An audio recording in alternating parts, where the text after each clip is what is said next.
Hello, Internet. It is I, the Malik Aaron, and welcome back to Box Office Predictions. Today, we're going to be talking about The Amateur. So, as usual, we're going to be going over the pros and cons. So, let's get to it. Pros. Okay. Let's look at our cast here, our main two faces. First, we got Rami Malek. He's been around for a lot longer than you think. I mean, he was in the Night at the Museum movies, which I completely forgot about. Like, it totally slipped my mind. But and apparently he was in Battleship too. But yeah, he was mainly like a background player, like a supporting actor type guy, not like a main face. And apparently he was in Twilight too. So there's that. I know he was in Need for Speed, but that movie was more about like Aaron Paul than Remy Malik. And I should probably mention that around this time, Rami Malek did some work for Until Dawn. He was one of the main characters in that game. So just wanted to give that a shout out, especially considering the Until Dawn movie is coming out 2 weeks from now. But everything changed for him in 2018 when he portrayed Freddie Mercury in Bohemian Rhapsody. And despite the movie having a quite a difficult production, it ended up being a huge hit at the box office. Made 200 million domestically, but that's nothing compared to its international run. It tore the fuck up internationally, and this number is I think it's actually over 900 million worldwide, which is like leaps and bounds ahead of like all other like musical biopic movies. And his performance in the movie earned him an Oscar for Best Actor. So, yeah, Rami Malek has that to his name. And so, because of that, his stock absolutely went up. And ever since, there's Doolittle, but he was just a voice in that, so I'm not really counting that. The Little Things, I'm giving that a pass because it came out at a really dark time for movies during like when COVID was at its worst. And it was the second victim of the HBO Max experiment. So I'll give that movie a pass. He was in No Time to Die as like the main villain. And that movie did, good. Not great, but good considering the circumstances. He was like one of the many faces in like Amsterdam and Oppenheimer, so those were like less reliant on him. And now he's here in The Amateur as like the main face. And I know he was in the show like Mr. Nobody, but that's not really relevant here, but that also helped make him, super recognizable. So, yeah. So that's Rami Malek. Now it's time to talk about Lawrence Fishburne, who I don't talk about all that much on the channel. So, get to talk about him again, which is cool. So, yeah, Lawrence Fishburne. He's been around for a very long time. These movies here, I recognize Apocalypse Now, Color Purple, Nightmare on Elm Street. Was that two? No, it's three. Oh, okay then. There's Boys in the Hood. I know that's a classic.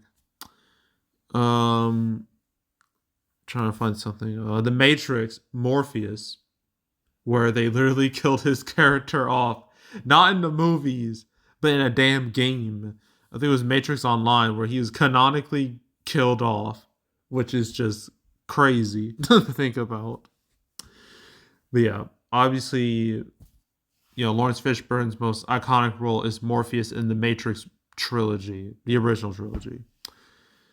And he voiced in Osmosis Jones, but he was just a voice there. He's actually been a voice more than once. I mean, he was the narrator in TMNT. He did the voice of Silver Surfer in Fantastic Four by the Silver Surfer. I guess in 2007, he just did not want to be on camera. He was like, I will do voices, and that's it. And I completely forgot he was in Mission Impossible 3. And Aquila and the Bee, I actually do remember this movie. It was like watched it like when I was a kid.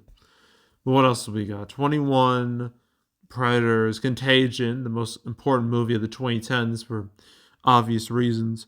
Man of Steel, I remember him from that. I don't really remember him in Ride Along. I really don't. But I know he was in Passengers and Batman v Superman.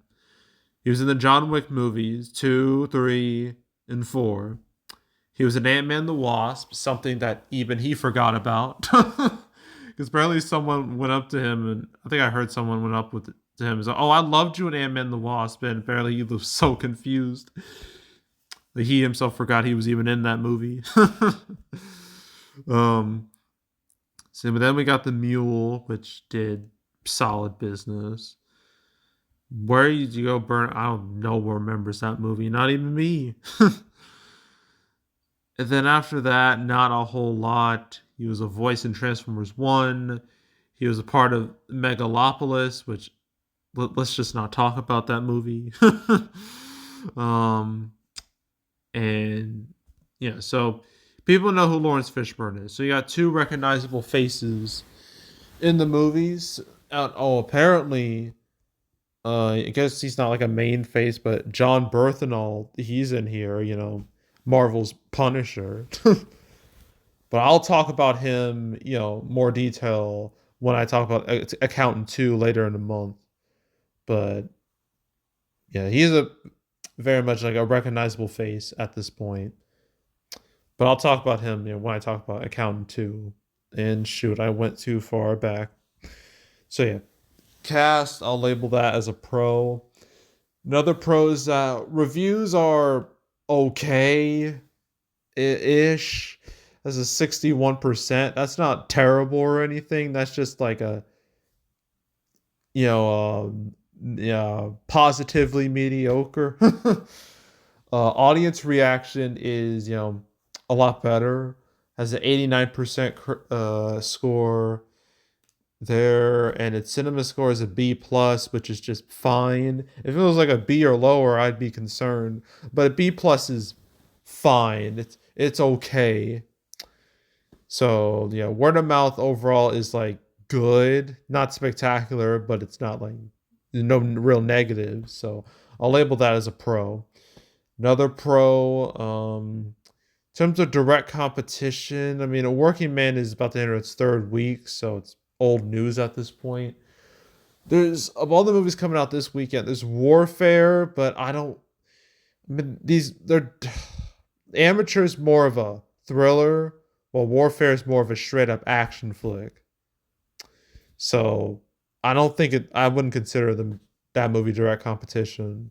Sinners is a horror vibe to it, but Accountant 2, that is direct competition. But that's not till 2 weeks from now. So this movie has time to play out, a little bit of time.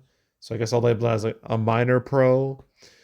Another pro is preview numbers aren't bad. They're not like terrible. 2 million, although apparently that's not just Thursday. It's from like I had like early screenings and it's all grouped into like one number. Yeah, this number isn't like bad. I mean, Working Man, I think that opened like 1.1 million in previews, so it looks a lot better. Will it open twice as much as Working Man? No, but at least it's not like catastrophic or anything. So I'll label that as a pro. It's not too bad. Preview numbers. Okay, cons. There are a lot of movies coming out this weekend. I mean, you got this, you got Drop, you got King of Kings, you got Warfare, you got The Chosen, Last Supper Part 3. And then you got the movie that opened last weekend that's been, that's taking complete control of the box office, making all the money. I'm, of course, talking about a Minecraft movie. You got that behemoth out there. And then next week, there's Sinners, which I did say is not direct competition, but I didn't say it wasn't going to hurt this thing. Because Sinners, I feel like it's going to grow momentum because reviews for it are so fucking spectacular that I think it's going to grow momentum and have a solid, really strong opening weekend next week. And that could do a number on this in a number of movies.